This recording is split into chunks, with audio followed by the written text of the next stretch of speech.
Selamat pagi untuk anak-anak dimanapun kalian berada. Hari ini kita berjumpa kembali dalam video pembelajaran kepangdiluhuran dan keutamaan pangdiluhur yang akan kita pelajari hari ini adalah hidup saleh. Harapannya setelah pembelajaran ini, anak-anak sebagai siswa pangdiluhur menjadi anak-anak yang saleh dan dapat menerapkan sikap kesalehan dalam kehidupan sehari-hari. Nah, anak-anak, sebelum kita mulai pelajaran kita hari ini, marilah kita berdoa terlebih dahulu. Dalam nama Bapa dan Putra dan Roh Kudus, amin. Tuhan yang Maha Baik, terima kasih atas penyelenggaraanmu dalam hidup kami hari ini. Kami gembira karena Engkau masih memberikan rahmat kesehatan dan keselamatan kepada kami. Tuhan, hari ini kami hendak belajar bersama tentang hidup saleh agar kami mampu membahagiakan orang lain. Tolonglah kami agar dapat memahami pelajaran ini dan dapat menerapkannya dalam hidup kami sehari-hari. Demi Kristus, Tuhan dan Juru Selamat kami. Amin. Anak-anak, sesuai materi yang kita pelajari hari ini yaitu hidup saleh. Makna kata saleh menurut Kamus Besar Bahasa Indonesia yang pertama adalah suci dan beriman. Yang kedua, taat dan bersungguh-sungguh dalam menjalankan ibadah atau ajaran agama. Makna kata kesalehan yang pertama, ketaatan dan kesungguhan dalam menjalankan ibadah atau ajaran agama. Yang kedua, tindakan yang penuh kesabaran dan kehangatan terhadap orang lain. Makna kesalehan yang pertama ini tidak dapat dilepaskan dari makna yang kedua. Begitu juga makna yang kedua tidak terlepas dari makna yang pertama. Karena tindakan yang penuh kesabaran dan kehangatan terhadap orang lain merupakan perwujudan dari ketaatan dan kesungguhan kita dalam menjalankan ajaran agama. Untuk lebih memahami tentang hidup saleh, marilah kita baca cerita kesalehan Rutten.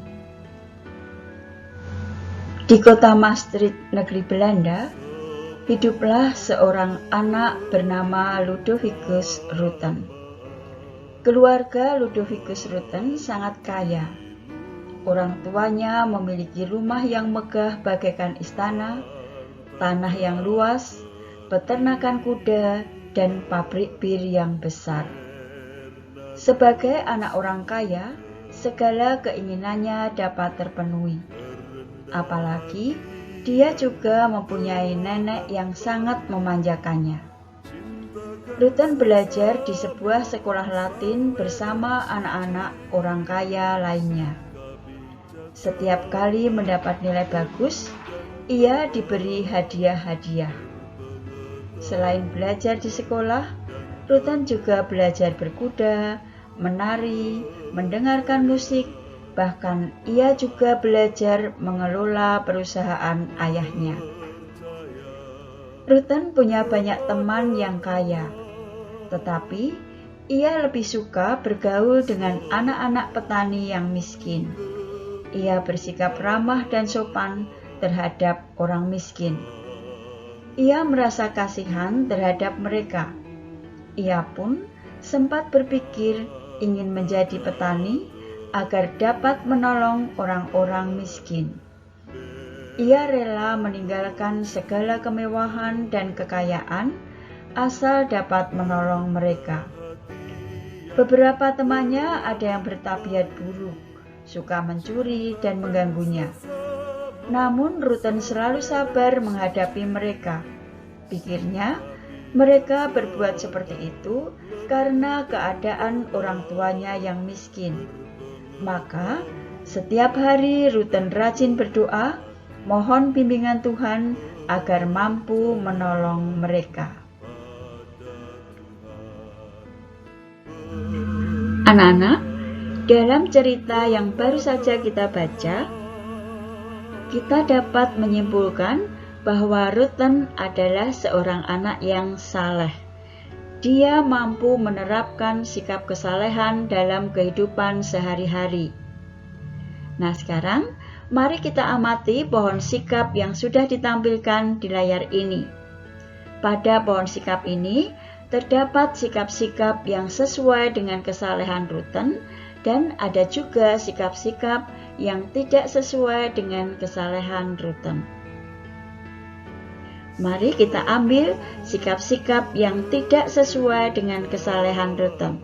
Coba anak-anak sebutkan, sikap mana yang tidak sesuai dengan kesalehan Rutten?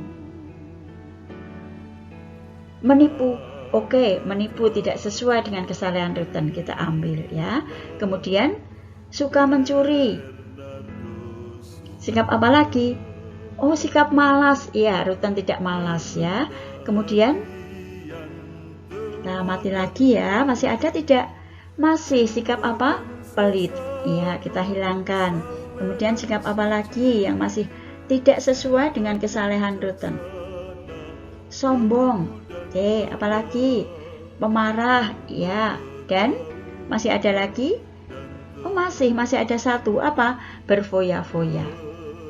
Nah, anak-anak, inilah sikap-sikap yang sesuai dengan kesalehan Rutten, yaitu sabar, rajin, ramah, hidup sederhana, suka menolong, rendah hati, dan tekun berdoa. Tentunya, sebagai siswa Pangudi Luhur, anak-anak dapat meneladan sikap Rutten ini dalam kehidupan sehari-hari, sehingga anak-anak pun menjadi anak-anak Pangudi Luhur yang saleh. Kita lihat sikap-sikap yang tadi kita ambil dari pohon sikap. Ada sikap suka mencuri, sombong, pelit, malas, berfoya-foya, menipu, dan pemarah. Sikap-sikap ini merupakan sikap-sikap yang bertentangan dengan kesalehan Rutten. Dan sikap-sikap inilah yang seringkali menghambat seseorang menjadi saleh. Maka, jika kalian ingin menjadi seorang anak yang saleh, kalian harus dapat menghindari sikap-sikap ini. Anak-anak, hari ini kalian sudah belajar hidup saleh dari Ludovicus Rutten. Semoga kalian dapat meneladan kesalehan Rutten dan dapat menerapkannya dalam kehidupan sehari-hari, sehingga kalian sungguh-sungguh menjadi anak-anak Pangudi Luhur yang saleh yang mampu membahagiakan sesama. Marilah kita tutup perjumpaan kita kali ini dengan doa penutup. Dalam nama Bapa dan Putra dan Roh Kudus. Amin. Allah Bapa yang Maha Kasih, kami telah belajar tentang hidup saleh. Kami ingin mencoba mempraktekannya dalam kehidupan kami sehari-hari.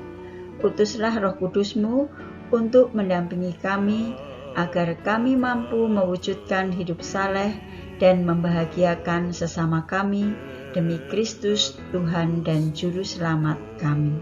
Amin. Dalam nama Bapa dan Putra dan Roh Kudus. Amin. Sampai di sini perjumpaan kita kali ini. Selamat mengerjakan tugas-tugas berikut ini. Sukses untuk kalian. Sampai berjumpa pada video-video pembelajaran yang akan datang. Tuhan memberkati.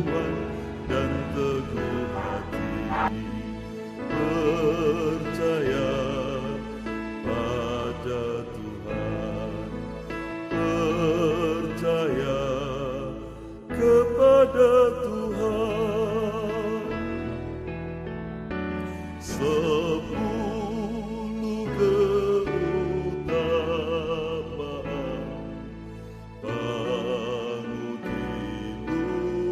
Luhur.